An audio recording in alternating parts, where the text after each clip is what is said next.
you've written about this, it's really interesting, is the Vikings, like Ragnar, going from this mode of sea kings with no territory to the mode of land kings.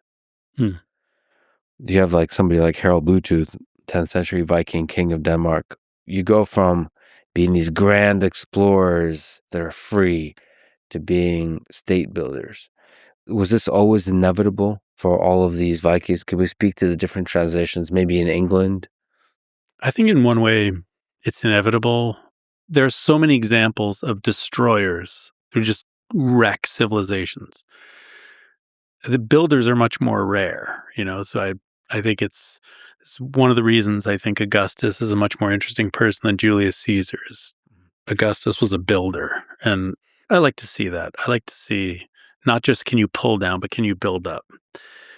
Just to take Ireland, for example, Dublin, Limerick, almost every major city in Ireland was founded by the Vikings. So I don't think it's just a given that it would have happened. I think there's something about the Vikings, and it's probably tied to their pragmatism. They're like this pragmatic streak of we're going to use whatever. Oh, this system of king works. This taxation system's pretty good. Let's keep it. Oh, this doesn't work. Let's ditch it. Yeah, they went from destroyer to builder very naturally and very quickly. Yeah, there's a natural process from conquering to building, but it does take talent and it does take a certain something.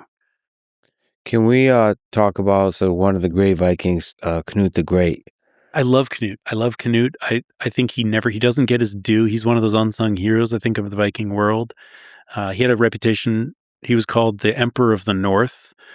He had this massive, England, Scotland, Wales, Ireland, Norway, Sweden, Denmark. I mean, he's just tying it all together.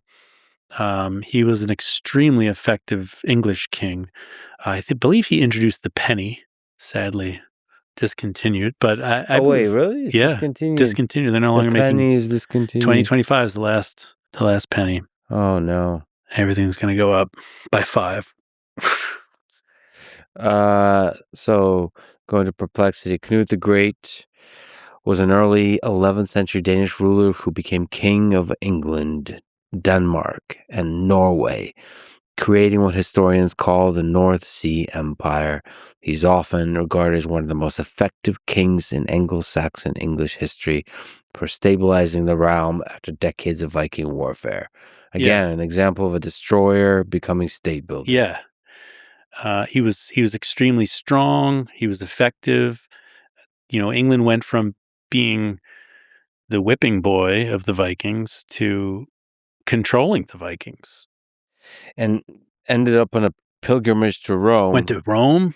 So yeah. He although a Viking war leader, Canute ruled as a Christian king, patronizing churches and monasteries and going on pilgrimage to Rome in 1027, where he attended the Holy Roman Emperor's coronation.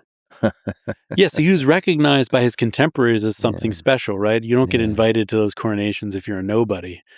But the most famous story of Canute that I know, my favorite story, is being in positions of power, being famous, a lot of people sucking up to you, a lot of people telling you whatever they think you want to hear.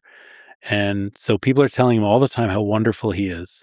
And he takes his whole court down to the seashore and orders his courtiers to carry him on his throne into the water.